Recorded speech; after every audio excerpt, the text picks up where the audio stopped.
শুভেচ্ছা সহ আমন্ত্রণ প্রত্যেককে। নিলয় গ্রিন ব্লক এটিএন সংলাপে আপনাদের সাথে আছি আমি আমিনুল মজলিস। দর্শক, আপনারা জানেন সমসাময়িক ও জনগুরুত্বপূর্ণ বিভিন্ন বিষয় নিয়ে আমাদের আলোচনা অনুষ্ঠান। আমার সোনার বাংলায় বৈষম্যের ঠাঁই নাই, এই স্লোগানকে সামনে রেখে জুলাই অগাস্টে যে কোটা সংস্কার আন্দোলন শুরু হয়েছিল, পরবর্তীতে সেটি সরকার পতনের আন্দোলনে রূপ নেয় এবং ছাত্র জনতার গণ অভ্যুত্থানের মুখে প্রায় 15.5 বছরের শেখ হাসিনার শাসনামলের পতন ঘটে। তারপরে একটি বছর পেরিয়ে গেছে। যে আশা আকাঙ্ক্ষা নিয়ে এই পথ চলা শুরু হয়েছিল তার কতটা পূরণ করা গেল সেই বিষয় নিয়ে আমরা আজকে আলাপ করব। এবং সেখানে দেখা গেছে বিভিন্ন সময় বিভিন্ন মহল থেকে বিভিন্ন বিষয়ে আলোকপাত করা হয়েছে। খোদ জুলাই আন্দোলনের নেতৃত্বে যারা ছিলেন তাদেরই অনেকে বলছেন যে জুলাই কি মানি মেকিং মেশিন কিনা। এই বিষয়গুলো নিয়ে আমরা আলাপ করবার চেষ্টা করব যে কতটা দূর হলো বৈষম্য এবং ট্যাগিং। এ বিষয়ে আলাপ করবার জন্য আমাদের সাথে স্টুডিওতে রয়েছেন দুজন সম্মানিত অতিথি। রয়েছেন চেয়ারম্যান ইনসানিয়াত বিপ্লব বাংলাদেশ জনাব আল্লামা ইমাম হায়াত, এবং আমাদের সাথে রয়েছেন দৈনিক প্রথম আলোর যুগ্ম সম্পাদক জনাব সৌরভ হাসান। আপনাদের দুজনকে অনুষ্ঠানে স্বাগত। প্রিয় দর্শক, আপনারা যারা অনুষ্ঠান দেখছেন, আশা করছি পুরো অনুষ্ঠান জুড়েই আপনাদেরকে সাথে পাবো। আপনাদের জ্ঞাতার্থে জানিয়ে রাখি, অনুষ্ঠানটি সরাসরি ফেসবুকে সম্প্রচারিত হচ্ছে। সেক্ষেত্রে facebook.com/ATN বাংলা অনলাইন এই লিঙ্কে ক্লিক করলে আপনারা অনুষ্ঠানটি দেখতে পাবেন। কথা না বাড়িয়ে আমরা চলে যাব মূল আলোচনায়।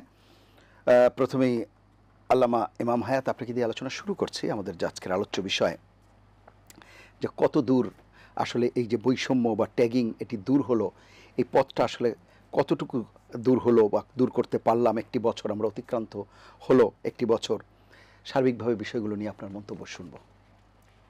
ধন্যবাদ। আসসালামু আলাইকুম রহমতুল্লাহ। দয়মায় আল্লাহ তালার নামে শুরু করছি। সত্য মানবতার মুক্তির উৎসব প্রাণাধিক নবীর প্রতি সাল্লাতু সালামের সাথে শুরু করছি। আপনি খুবই সময় উপযোগী প্রশ্ন করেছেন। বৈষম্য দূর করার জন্য আন্দোলন হয়েছিল, জনগণ নেমে এসেছিলেন পথে। কোটা আন্দোলন থেকেই বৈষম্য বিরোধী আন্দোলনের সূত্রপাত। কোটা আন্দোলন একটা রাজনৈতিক আন্দোলন ছিল, ছাত্রদের একটা অংশের আন্দোলন ছিল, কিন্তু পরবর্তীকালে যখন সেটা দমন করতে গিয়ে হত্যাকাণ্ড হলো, তখন সেটা জনগণ নেমে এলো। জনগণ আসলে কোনো বিশেষ ব্যক্তির বা কোনো সংগঠনের ডাকে আসেনি, জনগণ খুনের বিরুদ্ধে এসেছিল। জনগণ আগে থেকেই বিক্ষুব্ধ ছিলেন বিগত সরকারের যে প্রশাসনের নির্বাচন, যে মানে জুলুমের শাসন, সেখান থেকে জনগণ মুক্তি চেয়েছিল।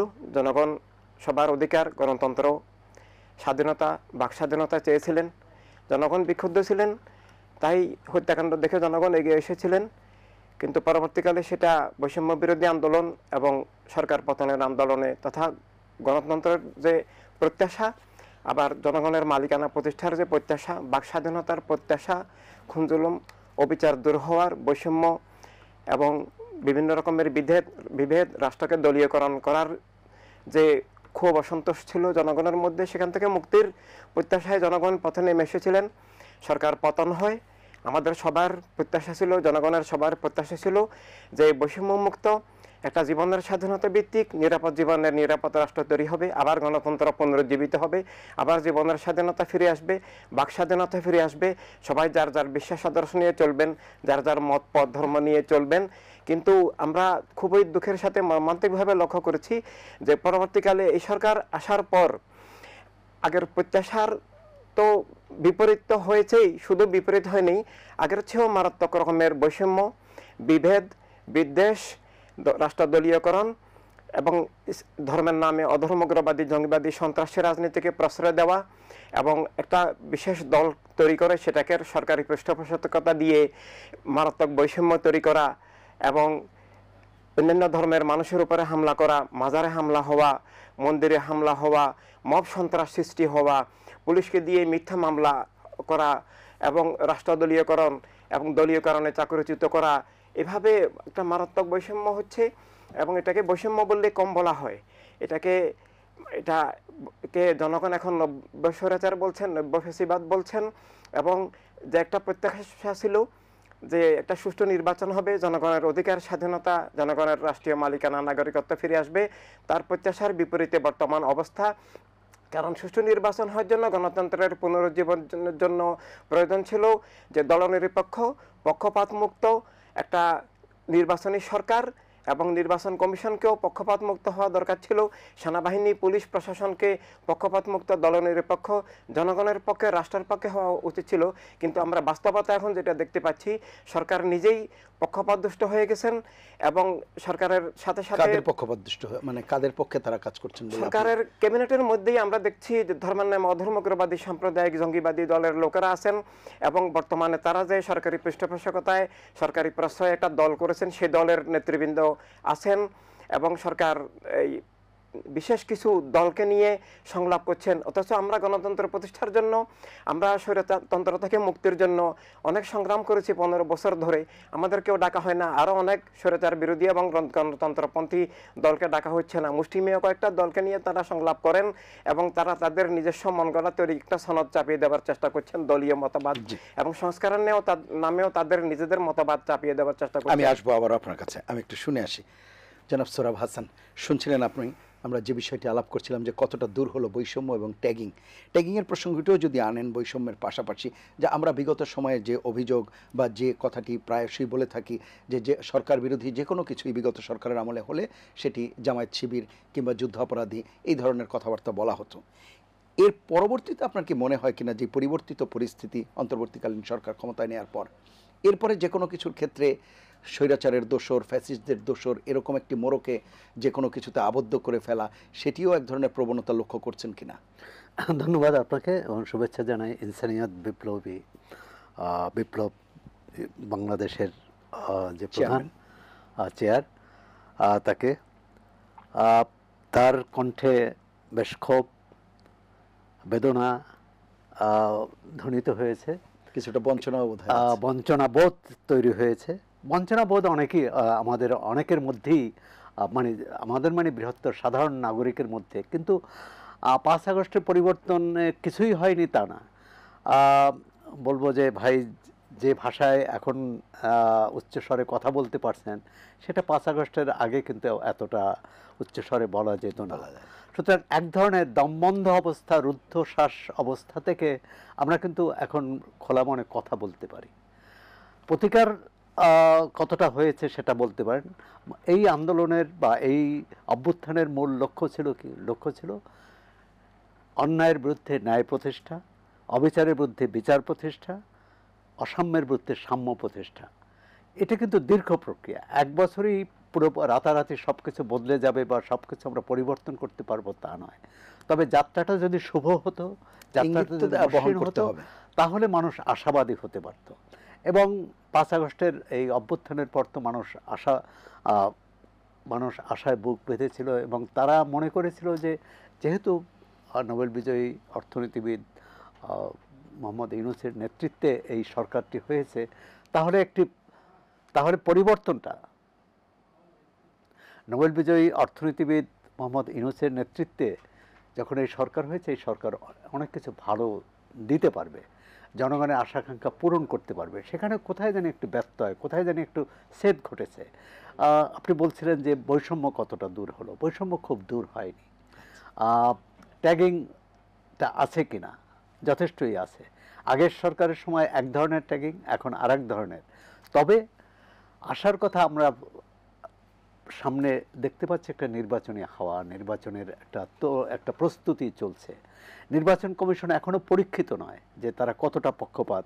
হ্যাঁ, তবে তারা ভাই, আমি নির্বাচন প্রসঙ্গে আসবো, বিস্তর আলোচনা করতে হবে এই বিষয়টি নিয়ে। কিন্তু আমার প্রশ্ন হচ্ছে, জনাব আল্লামা ইমাম হায়াত যে কথাটি বলছিলেন যে একটি দলকে বিশেষভাবে সুবিধা দেয়া কিংবা তাদের নিয়ে আলোচনা করা, এই বিষয়টিকে কিভাবে দেখছেন?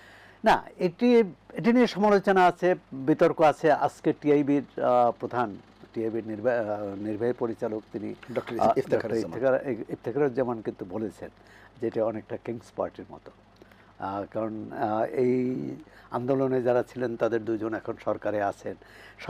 সরকারের উচিত এখানে একটা তার অবস্থানটা স্পষ্ট করা, জনগণকে জানানো যে তারা আদৌ এই সংগঠনের সাথে আছে কি নেই, যদি না থাকে তাহলে কিন্তু সমস্যা নেই। এক সময় সংগঠন করেছে, এখন করছে না, এখন সরকারে আছে। আবার সরকারের পক্ষ থেকেও স্পষ্ট, সরকারের প্রতিটি নীতি, পরিকল্পনা, সিদ্ধান্ত এমন হতে হবে যাতে কেউ কেউ কোনো পক্ষ, শুধু রাজনৈতিক দল না, কোনো পক্ষ না মনে করে তার প্রতি অবিচার হচ্ছে, তার প্রতি বিরূপ মনোভাব প্রকাশ করা হচ্ছে, অন্যের প্রতি পক্ষপাত দেখানো হয়েছে এবং তার প্রতি বিরাগ দেখানো হয়েছে। এটি আবার মানবিক, এই সরকার তো মানুষকে নিয়েই, এই জনমণ্ডল মানে কি বলে, আমাদের দেশটাও তো মানুষকে নিয়ে। না, ওয়েল, সেটি আপনি বলবেন, কিন্তু যেখানে পক্ষপাতের মূল অভিযোগটা উঠছে, বিভিন্ন আচরণের কথা তো বলাই হচ্ছে। সাম্প্রতিক সময়ে যখন মাইলস্টোনের এই ট্র্যাজেডি ঘটলো, তখন যখন রাজনৈতিক দলগুলোকে নিয়ে আলোচনা করা হচ্ছিল বা তাদের সলা পরামর্শ, মানে তাদের পরামর্শ মত বিনিময় করা হচ্ছিল তাদেরকে নিয়ে, সেই সময়ও দেখা গেছে যে বড় 4টি দল বলা হয়েছিল। আচ্ছা, বড় ছোট এই সময় নিবন্ধনহীন একটি দলকে আমি আপনার প্রশ্ন পেয়েছি, উত্তর দেওয়ার চেষ্টা করছি। এটা নিয়ে রাজনৈতিক মহলে বেশ বিতর্ক হয়েছে, আমরাও বলেছি। কিন্তু এটাও দেখতে হবে, এই সরকারটি কিন্তু রাজনৈতিকভাবে ওইভাবে প্রশিক্ষিত না, দীর্ঘ রাজনৈতিক অভিজ্ঞতার মধ্য দিয়ে আসেনি, এর বেশিরভাগই অনভিজ্ঞ, রাজনীতিতে কারো অভিজ্ঞতা নেই, অন্যান্য নিজ নিজ ক্ষেত্রে অভিজ্ঞতা আছে। সুতরাং এক ধরনের ভুল ভ্রান্তির মধ্য দিয়ে তারা যাচ্ছে। যেমন ধরুন, প্রধান উপদেষ্টা বলছিলেন যে একটি দল ডিসেম্বরে নির্বাচন চায়, ক্ষুব্ধ প্রতিক্রিয়া হয়েছে। বিএনপি অনেকবার এই অভিযোগ করেছে, তারা 3 দিন প্রধান উপদেষ্টার সঙ্গে দেখা করে, বিএনপির নেতারা দেখা করতে পারেননি। আবার এটা কিন্তু সরকার প্রতিকারের চেষ্টা করেছেন। আমাদের সরকার প্রধান তো লন্ডনে যে বিএনপি ভারপ্রাপ্ত চেয়ারম্যানের সাথে কথা বলেছেন, এবং ফেব্রুয়ারির কথাটা কিন্তু ওই বৈঠক থেকেই এসেছে। আবার ওই বৈঠকের পর জামাত ইসলামের মধ্যে ক্ষুব্ধ প্রতিক্রিয়া দেখা দিল। পরবর্তীকালে প্রধান উপদেষ্টা, আমরা যা গণমাধ্যমে দেখলাম, প্রধান উপদেষ্টা টেলিফোন করে তাদেরকে অনুরোধ জানালেন, বৈঠকে আসলেন। আমি মনে করছি এই ভুল ভ্রান্তির মধ্য দিয়ে সামনে এগোতে হবে। কিন্তু বিগত সরকারের মধ্যে কিন্তু একটা ধারণা ছিল যে কে কি বলল, কে কি কতটা সমালোচনা করলো, এটি এক ধরনের কি বল, লাপরোয়া ভাব ছিল, কোনো কিছু পরোয়া করতেন না। তো এই সরকারে এইটুকু কিন্তু আছে যে মানুষের সমালোচনা শুনে সেটি কতটা প্রতিকার করতে পারে এ নিয়ে সমালোচনা হতে পারে, কিন্তু সমালোচনা শুনে এবং অনেক ক্ষেত্রে দেখা যাচ্ছে সংশোধনের চেষ্টা করেন। এই গত 1 বছরে কিছুই হয়নি তা না। আবার অনেক ক্ষেত্রে, যেমন আমরা শিক্ষাঙ্গনের যে শান্তি স্থিতি আশা করেছিলাম, সেটা অনেকখানি ব্যাঘাত ঘটেছে। এখনো পর্যন্ত কুয়েট খুলে দেওয়া সম্ভব হয়নি। আপনি মাইলস্টোনের কথা বললেন, এই দুর্ঘটনার পর আমি মনে করি যে প্রধান উপদেষ্টা সেখানে যাওয়া উচিত ছিল, মানে একজন সরকার প্রধান হিসাবে। মানে এই যে তাহলে অভিভাবক, এই পরিবারগুলো, উপদেষ্টাই তো জাননি, এই পরিবারগুলো যে মানে তাদের সান্ত্বনা পেতেন একটা। হ্যাঁ, তো এরকম অনেকগুলো ভুল ভ্রান্তি আছে, কিন্তু তারপরও আমরা আশা করি আগামীকাল ঘোষণাপত্র হবে, সেই ঘোষণাপত্রে অনেক প্রশ্নের হয়তো উত্তর পাওয়া যাবে। আমি আসবো আপনার কাছে আবারও, একটু শুনে আসি। আল্লামা ইমাম হায়াত, আপনার কাছে শুনবো, বরং আমরা একটা বিরতি নিয়ে এসে এই আলোচনায় যুক্ত হই। প্রিয় দর্শক, নিলয় গ্রিন ব্লক এটিএন সংলাপে এ পর্যায়ে নিচ্ছে বিরতি, থাকুন আমাদের সঙ্গে।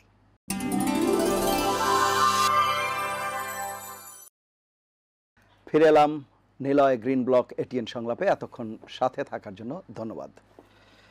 আল্লামা ইমাম হায়াত, যে বিষয়টি আমরা আলাপ করছিলাম, এই যে আমরা বলছি কাঙ্ক্ষিত যেই জায়গায় যাওয়ার কথা ছিল, আসলে প্রত্যাশার সাথে প্রাপ্তির ব্যবধান তো থাকেই, কিন্তু সেই ব্যবধান কতটা কম, হয়তো সেই বিষয় নিয়েই আমাদের আলোচনা। তো এই জায়গাতে একটি বড় উদ্বেগের বিষয় বা বলি, বা আলোচনার বিষয় বলি, সমালোচনার বিষয় বলি গত 1 বছরে, সেটি আইনশৃঙ্খলা পরিস্থিতি। এবং সেখানে সরকারের প্রচেষ্টার কথা, মানে আন্তরিকতা, সদিচ্ছা, এগুলোর কথা যেমন বলা হয়, রাজনৈতিক দলগুলোরও দায় আছে কিনা, সেই বিষয়টি একটু ক্লিয়ার করবেন আপনি। জি, ধন্যবাদ। আসলে রোগের জন্য প্রপার যে চিকিৎসা এবং উপযুক্ত চিকিৎসক দুইটাই প্রয়োজন, এবং সঠিক ফর্মুলা অনুসারে এগিয়ে না গেলে কোনো সংকটেরই আসলে সমাধান সম্ভব নয়। রাষ্ট্র একটা অনেক বড় ব্যাপার, রাষ্ট্রের সব নাগরিকের ভাগ্য, জীবন জড়িত, ধর্ম, মত, মতাদর্শ জড়িত। এখানে রাজনীতির সংস্কার প্রয়োজন ছিল। যে একক গোষ্ঠীবাদী রাজনীতি মূলত বিশ্বব্যাপী এবং বাংলাদেশ সহ সব জায়গায় জীবনের সংকট, গণতন্ত্রের সংকট, অধিকার স্বাধীনতার সংকট, ধর্মের সংকট, অর্থনীতির সংকট, সব কিছুর পিছনে মূলে আছে একক গোষ্ঠীবাদী রাজনীতি, অর্থাৎ একক ধর্মের নামে অথবা একক জাতীয়তাবাদী চেতনা ভিত্তিক বস্তুবাদী চেতনার যে রাজনীতি, সেটা আমরা এখানে বাংলাদেশে এবং সারা দুনিয়ায় জনগণের যে প্রত্যাশা, নিরাপত্তা, অধিকার, স্বাধীনতা, জীবনের মর্যাদা, অর্থনীতি, বৈষম্য দূর হওয়া, সারা বিশ্বেই এই দুঃখ, এই ক্ষোভ আছে এবং বাংলাদেশে সেটা প্রকটভাবে আছে। আমরা এখানে অনেক আন্দোলন, সেই ব্রিটিশ বিরোধী সংগ্রাম, ইন্ডিয়ার বিভক্তি, সাম্প্রদায়িক রাজনীতির মধ্যে দিয়ে কিন্তু মুক্তি আসেনি।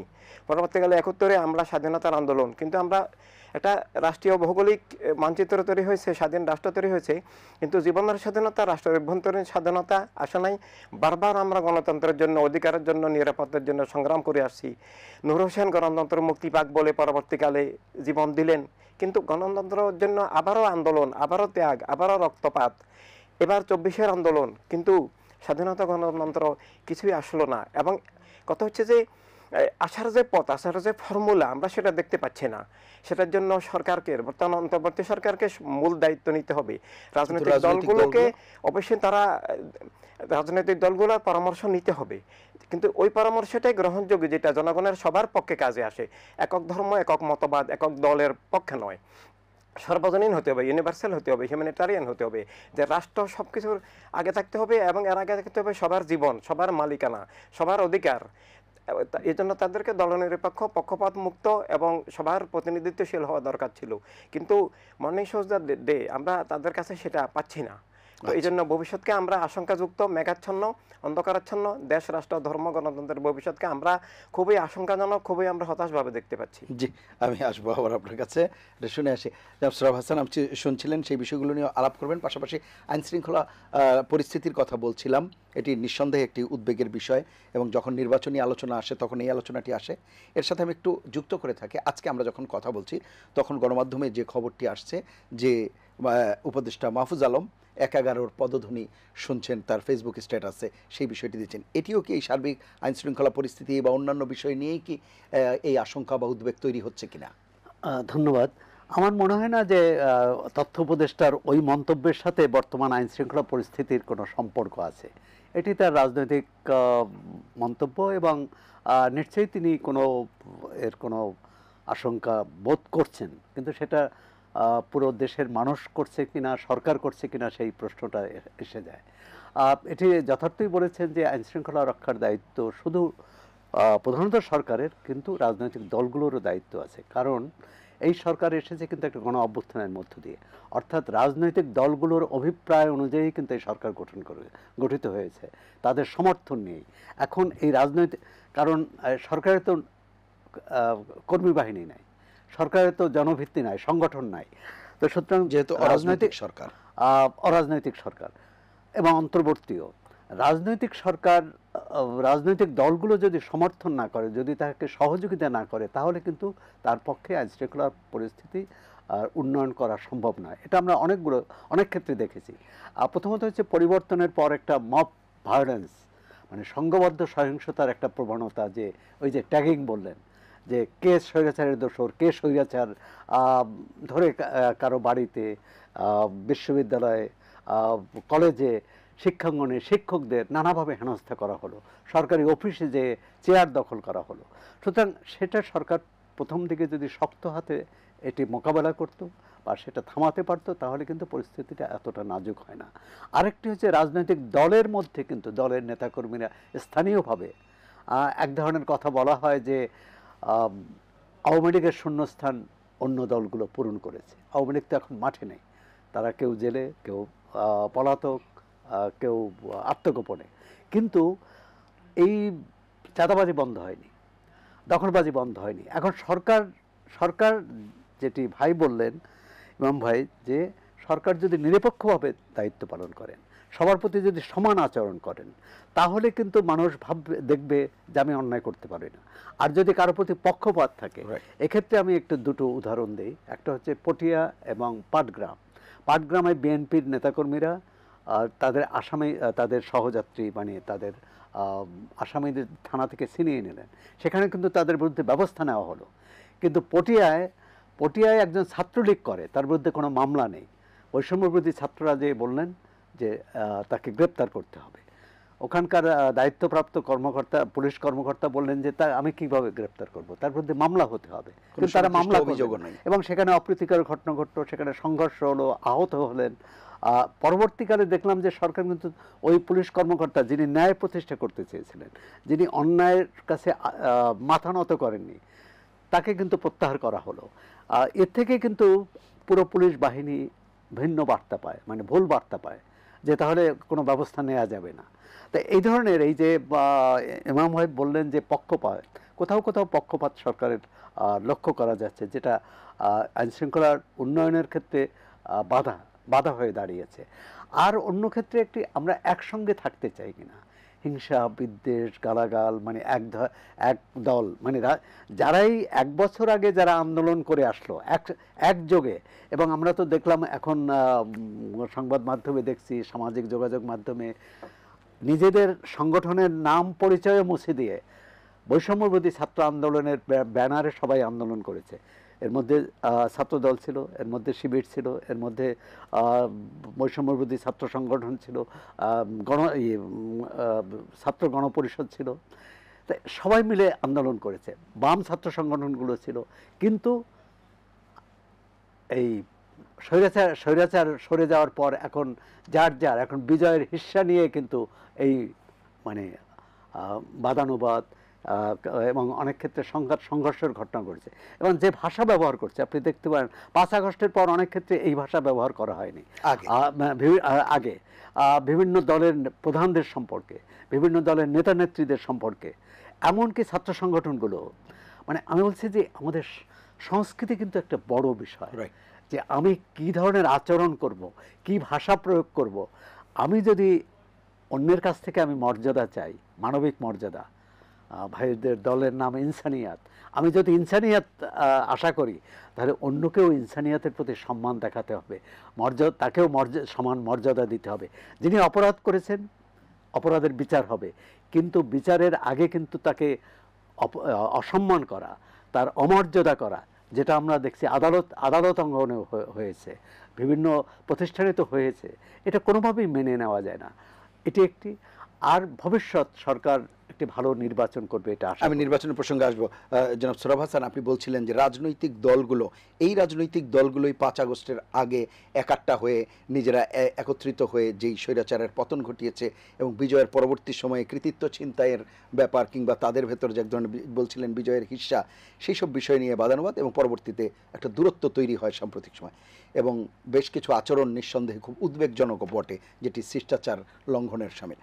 কিন্তু আমার প্রশ্ন হচ্ছে, এই যে অবস্থা তৈরি হলো, এ থেকে আপনার মনে হয় কিনা, এরকমও কেউ কেউ আশঙ্কা করে বা এই অভিযোগও কেউ কেউ তুলতে চায়, যে সরকারের এক ধরনের নমনীয়তা কিংবা এক ধরনের ছাড় দেওয়ার প্রবণতা, যে দেখি কি হয়, তাতে করে রাজনৈতিক দলগুলোর মধ্যে এই ধরনের ঘটনা ঘটে গেল, যদি একদম ফ্রম দ্য ভেরি বিগিনিং খুব স্ট্রিক্ট তারা করতে পারে। সেটা তো বললাম যে প্রথম শক্ত হাতে যদি আইনের শাসন প্রতিষ্ঠার প্রতি তারা কি বলে জোর দিতেন, সেটি একটি। আরেকটি ঘটনা ঘটছে যে নির্বাচনের ব্যাপারে সরকারের দ্বিধাদ্বন্দ্ব। সরকার এখনও পর্যন্ত কিন্তু নির্বাচনের কোনো রোডম্যাপ দিতে পারেনি।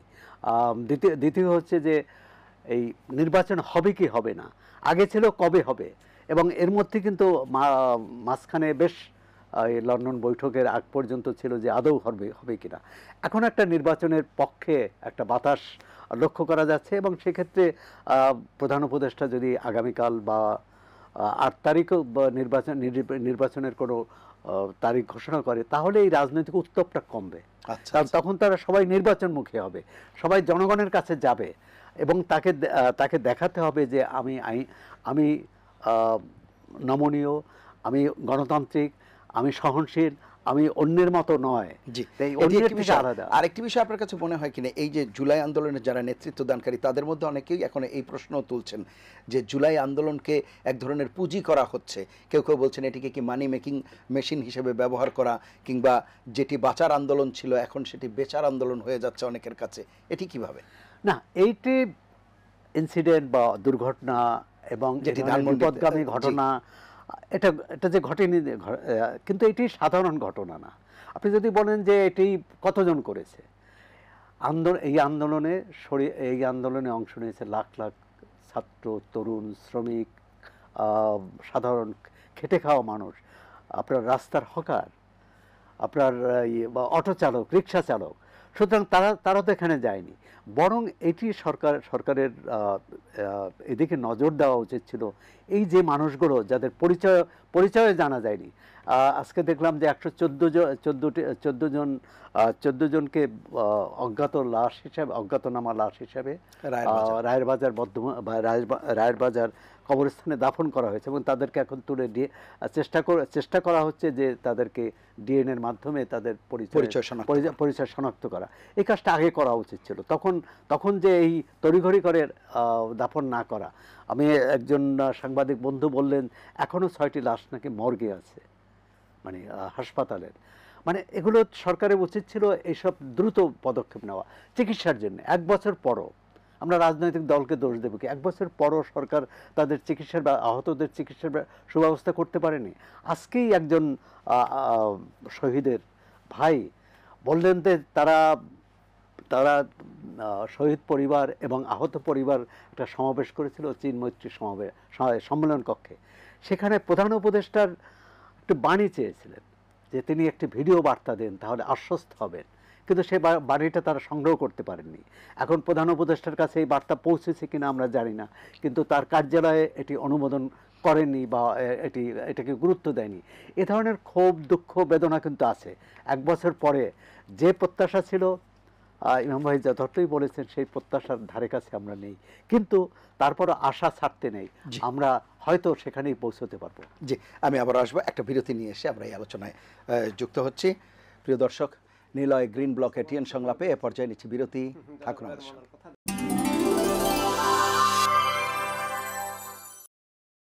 ফিরে এলাম নিলয় গ্রিন ব্লক এটিএন সংলাপে। এতক্ষণ সাথে থাকার জন্য ধন্যবাদ।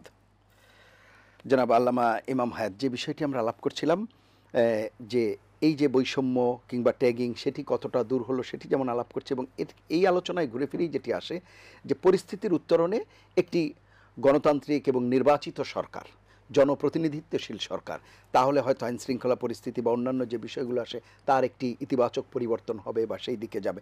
সেই জায়গায় নির্বাচন নিঃসন্দেহে, আপনিও বলছিলেন, জরুরি। এখনকার পরিস্থিতি, তাতে করে আপনার কাছে নির্বাচন সম্পর্কে সার্বিক বিষয়ে কি মনে হচ্ছে? ধন্যবাদ। নির্বাচন গণতন্ত্রের উত্তরণের জন্য অপরিহার্য, অবিকল্প বিষয়। নির্বাচন অবশ্যই লাগবে, তবে আমরা অনেক ধোঁকার নির্বাচন দেখে এসেছি, আমরা অনেক প্রহসনের নির্বাচন দেখেছি, নির্বাচনের নামে গণতন্ত্র হত্যা দেখে এসেছি। আবার যদি তার পুনরাবৃত্তি হয় তাহলে সেটা রাষ্ট্রের জন্য খুবই দুর্ভাগ্যজনক, জনগণের জন্য খুব দুর্ভাগ্যজনক হবে। তবে আমরা সেটারই আলামত দেখতে পাচ্ছি। কারণ হচ্ছে যে নির্বাচনী সরকার, অন্তর্বর্তী সরকার মানে আসলে নির্বাচনী সরকার, এবং তাদেরকে অবশ্যই জনগণের কাছে ক্ষমতা হস্তান্তর করতে হবে, জনপ্রতিনিধিত্বশীল সরকার হতে হবে, জবাবদিহিমূলক সরকার হতে হবে, জনগণের সংসদ লাগবে। আর সেটার জন্য ফেয়ার নির্বাচন হতে হলে প্রথম শর্তই হচ্ছে সরকারকে দলনিরপেক্ষ, পক্ষপাত মুক্ত হতে হবে, পক্ষপাত দুষ্ট নয়, এবং নির্বাচন কমিশনকে পক্ষপাত মুক্ত হতে হবে, সেনাবাহিনী, পুলিশ, প্রশাসনকে দলনিরপেক্ষ অবশ্যই হতে হবে। কিন্তু বাস্তবতা তার বিপরীত, এবং একই সাথে তারা বিভিন্ন দলকে প্রশ্রয় দিচ্ছেন, কতিপয় দলকে প্রশ্রয় দিচ্ছেন, কতিপয় দলকে তারা আবার গুরুত্ব দিচ্ছেন না এবং অবদমন করার চেষ্টা করছেন।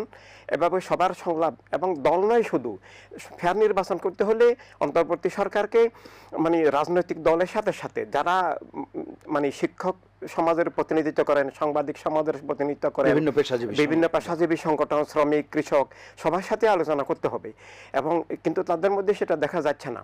অপরদিকে আইন শৃঙ্খলা ঠিক থাকতে হবে।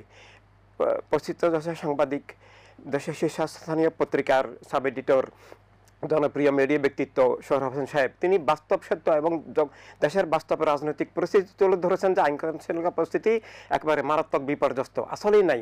মব সন্ত্রাস যেমন হচ্ছে সেটার পিছনে আমরা সরকারের প্রশ্রয় দেখতে পাচ্ছি, কোনো অ্যাকশন দেখতে পাচ্ছি না। অপরদিকে মানে রাস্তাঘাটে মানুষ খুন হচ্ছে, ঘর থেকে বের হতে পারছে না, মামলা বের হতে পারছে না। শুধু উনি 12টা লাশের কথা বলছেন, কিন্তু আরও অনেক শত শত লাশ কন্টিনিউ পাওয়া যাচ্ছে, হত্যা হচ্ছে, মিথ্যা মামলা হচ্ছে। তো জননিরাপত্তা না থাকলে সুষ্ঠু নির্বাচন সম্ভব নয়। ভোট কেন্দ্রে যেতে হবে, মা বোনরা নিরাপদে গিয়ে ফিরে আসতে হবে। এই জন্য আমরা ইনসানিয়াত বিপ্লব একটা প্রস্তাব করেছিলাম যে বর্তমান সময়ে যদি ফ্যান নির্বাচন করতে হয় সেটা মোবাইল ডিজিটাল থাম নির্বাচন লাগবে, যেটা বর্তমানে এস্তোনিয়াতে আছে।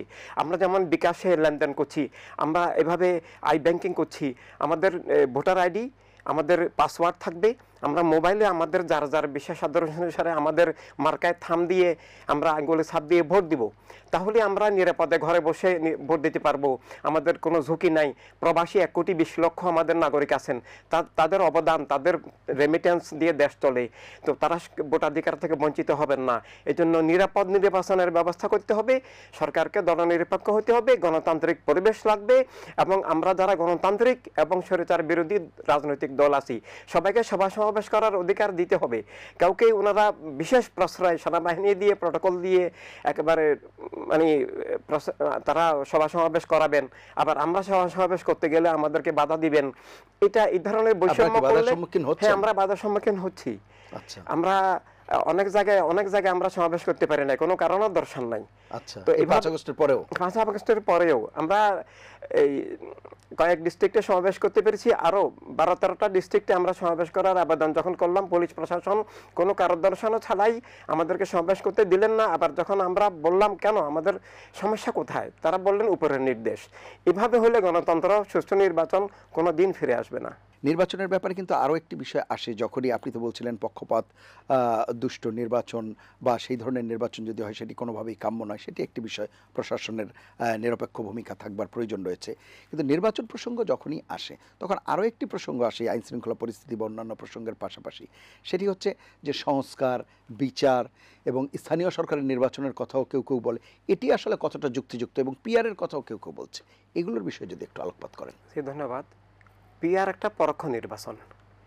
পিআরের মধ্যে দিয়ে সরাসরি জনগণ তার আসনে নিজের এমপি নির্বাচন করতে পারেন না। আর এই কারণে মানে কোনো আসনের জনগণ তাদের নিজের এমপিকে সেটা বলতে পারেন না, এবং নিজের সুখ দুঃখ সংকট এটার ব্যাপারে তার কাছে কোনো কিছু আশা করতে পারেন না। আর যেহেতু তিনি কোনো সুনির্দিষ্ট আসনের ভিত্তিতে নির্বাচিত হন নাই, তাই তিনি সুনির্দিষ্ট আসনের জনগণের কাছে তিনি দায়বদ্ধও থাকেন না, তাদের সুখ দুঃখের সাথীও হন না, এবং তাদেরকে তোয়াক্কা বা পরোয়া না করেই তিনি চলতে পারেন। তো এভাবে পিআর দিয়ে আসলে মানে ডাইরেক্ট গণতন্ত্র যেটা, এটা হয় না, ডাইরেক্ট জনগণের প্রতিনিধি হয় না। এতে করে আর এটা দলীয়করণ হয়ে যায়, দল নির্বাচন করে তার মানে প্রাপ্ত ভোটের ভিত্তিতে দলের ক্যাবিনেট এমপি নির্বাচন করে। এটা কেউ কেউ বলেন যে মনোনয়ন বাণিজ্য করার জন্য, কিন্তু তা তো আরো মনে হয় আরো বেশি হয়ে যাবে। এটা এতে করে এমপি পদ বিক্রি হতে পারে, বিশেষ মানে স্বজনপ্রীতি হতে পারে, এটা মানে খুবই মানে ক্ষতিকর, এটা গণতন্ত্রের জন্য, রাষ্ট্রের জন্য, বিশেষভাবে বাংলাদেশের প্রেক্ষিতে এটা একেবারেই অগ্রহণযোগ্য, এটা মানে গণতন্ত্র হবে না। এটি একটি বিষয়। আর যেটি বললাম যে নির্বাচনের আগে কেউ কেউ বলছে সংস্কার, বিচার, সেই জায়গাগুলো প্রসঙ্গে সংস্কার যদি সত্যিই সংস্কার হতো আসলে ভালো হতো। সংস্কারের জন্য জীবন বোঝা প্রয়োজন, রাজনীতি বোঝা প্রয়োজন, রাষ্ট্র বোঝা প্রয়োজন, মানে গণতন্ত্র বোঝা প্রয়োজন। কিন্তু আমরা বর্তমানে যারা করছেন তাদের মধ্যে সেটা দেখতে পাচ্ছি না। কিছু টেকনিক্যাল সংস্কারের কথা বলা হয়, 1 মেয়াদ না 2 মেয়াদ, 1 কক্ষ না 2 কক্ষ, এগুলো টেকনিক্যাল সংস্কার। সবচেয়ে জরুরি হচ্ছে যে রাজনীতির সংস্কার, অর্থাৎ রাজনীতি হতে হবে জীবন নীতি হিসাবে। রাজনৈতিক দল হতে হলে একক ধর্মের নামে একক জাতীয়তাবাদ, একক মতবাদ ভিত্তিক হলে হবে না, একক গোষ্ঠীর হলে হবে না। রাজনৈতিক দল হতে হলে রাষ্ট্রসভার জনগণ রাষ্ট্রের মালিক এবং সব মানুষের প্রতিনিধিত্বশীল হতে হবে, সব মানুষের মানবিক স্বার্থের রক্ষক হতে হবে। কিন্তু আমরা এখন দেখি যে একক ধর্মের নামে রাজনৈতিক দল, ধর্মের নামে তাদের দলীয় মতবাদ চাপিয়ে দেওয়া, অথবা একক মতবাদ ভিত্তিক দল, রাজনৈতিক দলের নামে তাদের দলীয় মতবাদ চাপিয়ে দেন, অন্য দল ওদের অধিকার মতপদ স্বীকার করেন না, বরং ক্ষমতার বলে চাপিয়ে দেওয়ার চেষ্টা করেন। সাংবিধানিকভাবেই তারা তাদের মতবাদ চাপিয়ে দেন, অন্যদেরকে নিষিদ্ধ করে দেন। এটা হলে কখনো জনগণের অধিকার, জীবনের স্বাধীনতা, রাষ্ট্রের অভ্যন্তরীণ স্বাধীনতা, গণতন্ত্র ফিরে আসবে না। জি, এটি একটি বিষয়। আর বিচারের প্রসঙ্গে, বিচার তো একটি চলমান প্রক্রিয়া, তার সাথে নির্বাচনকে বেঁধে ফেলা কি বা ঠিক হবে, বা তার সাথে মোটেই ঠিক হবে না। বিচার একটা আদালতের স্বাধীন ব্যাপার। আর বর্তমানে আমরা আদালতের স্বাধীনতা আগেও দেখি নাই, আমরা দেখেছি যে ক্ষমতাসীন সরকারের এই মানে পক্ষে তাদের মানে ইচ্ছায় বিচার রায় হয়। আগেও দেখেছি, এখনও দেখতে পাচ্ছি, তার অনেক নজির আছে। এই জন্য মানে জননির্বাচিত সরকারের তত্ত্বাবধানে গণতান্ত্রিক প্রক্রিয়া আসলে বিচারকরা অধিকতর স্বাধীনতা বোধ করবেন বলে আমরা আশা করি। এবং এভাবে মানে বিচারের জন্য নির্বাচনকে বিলম্বিত প্রলম্বিত করে তাদের ক্ষমতাকে দীর্ঘায়িত করা, এটা রাষ্ট্রের জন্য, গণতন্ত্রের জন্য খুবই ধ্বংসাত্মক বিষয়। জি, জনাব সোহরাব হাসান, নির্বাচন প্রসঙ্গে যে বিষয়গুলো বলছিলেন সেগুলো বিষয়ে বলবেন। পাশাপাশি আপনার কাছে কি মনে হয় যে এই যে নির্বাচন কথা যখনই আসছে, পাশাপাশি কিন্তু সংস্কার, বিচার, এই আলোচনাগুলো নিয়ে আসা হচ্ছে। আবার পিআর না স্থানীয় সরকার নির্বাচন না জাতীয় নির্বাচন, কেউ কেউ গণপরিষদ, নানান বিষয়ে আলোচনা হচ্ছে, আলাপ আসছে। সেই বিষয়গুলোও যদি একটু আলোকপাত করেন, কেন আসছে এগুলো? আমরা আশা করি যে 5 আগস্ট জাতীয় সনদ, যেটি জুলাই সনদ, হয়তো একটা আমরা চূড়ান্ত রূপ পাবো। একই সঙ্গে প্রধান উপদেষ্টা জুলাই ঘোষণাপত্র দেওয়ার কথা, যে জুলাই ঘোষণাপত্র থাকবে জুলাইয়ের যে চেতনা, জুলাইয়ের যে মূল্যবোধ, এই আন্দোলনের অভ্যুত্থানের, সেটি এবং আকাঙ্ক্ষাটা তুলে ধরবে। আর সনদে যেটা থাকবে যে ভবিষ্যৎ বাংলাদেশের রূপরেখা কী হবে, ভবিষ্যৎ বাংলাদেশকে কী পদ্ধতিতে চলবে, ভবিষ্যতে যাতে আর কোনো স্বৈরাচারী ব্যবস্থা ফিরে না আসে। তো সেক্ষেত্রে প্রধান যেটি ইমাম ভাই বললেন, যে প্রধান হচ্ছে মানসিকতার পরিবর্তন, রাজনৈতিক সংস্কৃতির পরিবর্তন, রাজনৈতিক দলে গণতন্ত্র প্রতিষ্ঠা। আর যেটি কোনো দলের যে সভা সমাবেশ করতে না দেওয়ার ক্ষেত্রে আমাদের রাজনীতিটা এত মানে বিদ্বেষপূর্ণ, একদল আরেক দলকে সহ্য করে না। আমরা তো অতীতে দেখেছি যে জামাত ইসলাম এবং ইসলামী আন্দোলন, তারা কেউ কারো মুখ দেখত না এবং একে অপরকে অনইসলামিক বলতো। এখন অবশ্য তারা রাজনৈতিক সমীকরণে হয়তো কাছাকাছি এসেছে। তো এরকম এই যে ইনসানিয়াত, মানে আমি যতটা ধারণা করি যে যেসব জায়গায় এই দলকে সরকার অনুমতি দেয়নি, সেখানে হয়তো বিরোধিতা ছিল, আপত্তি ছিল, প্রতিবাদ ছিল। এটা থাকবে কেন? আমরা মুক্ত গণতন্ত্রে কেউ সাম্যের কথা বলবে, কেউ সমাজতন্ত্রের কথা বলবে, কেউ ধর্মনিরপেক্ষতার কথা বলবে, কেউ ধর্মের কথাও বলতে পারে, তাই না? কিন্তু আমরা এই সহনশীল না। যেমন আপনি যুক্তরাষ্ট্রে বলেন, ইউরোপের যে কোনো দেশে বলেন, যে কোনো, এবং সেখানে তো কি বলে, যেসব বিষয়ে বলি যে যেসব অগণতান্ত্রিক মতবাদও প্রচার করে নানাভাবেই, কিন্তু সেটাকে তারা ব্যক্তি স্বাধীনতা হিসেবে নেয়। অন্যের ক্ষতি হতে পারে এমন কিছু না হলেই হয়। অর্থাৎ আমি এমন কোনো কথা বলতে পারি না যাতে হিংসা বাড়ে, যাতে অন্যের উপর কেউ আঘাত করতে পারে, আক্রমণাত্মক ভূমিকা নিতে পারে, সে ব্যাপারেই করে। আর গণতন্ত্র শুধু সরকার দিয়ে হয় না, গণতন্ত্র শুধু রাজনৈতিক দল, এর সাথে একটা বৃহত্তর সমাজ, যে এই সমাজ যদি গণতান্ত্রিক না করতে পারি, তো সেখানে রাজনৈতিক দলগুলোর ভূমিকা। আপনি তথ্য উপদেষ্টার কথা বলছিলেন, তার এই বার্তার মধ্যে একটা হয়তো সতর্কতা আছে, যে এবং সতর্কতাটা ইতিবাচক হতে পারে, যে তিনি রাজনৈতিক দলগুলোকে বা এই পক্ষগুলোকে বলছে যে আজকে যদি এই পক্ষগুলো বিভেদ জিয়ে রাখে এবং একে পরস্পর কাদা ছড়াছড়ি করতে থাকে, তাহলে গণতন্ত্র ক্ষতিগ্রস্ত হবে, গণতান্ত্রিক যাত্রা ক্ষতিগ্রস্ত হবে এবং তাদের ভাষায় স্বৈরাচারের আবার পুনরাবির্ভাব করতে পারে বা তারা সুবিধা নিতে পারে, সেটা যাতে না নিতে পারে। এখন সব কিছুই আমরা আশা করি যে গত আগামী 8 তারিখের মধ্যেই পুরো চিত্রটা পরিষ্কার হবে। কারণ ইতিমধ্যে প্রধান উপদেষ্টার তথ্য সচিব বলছিলেন যে আগামী 4-5 দিন খুবই ক্রুশিয়াল, খুবই গুরুত্বপূর্ণ।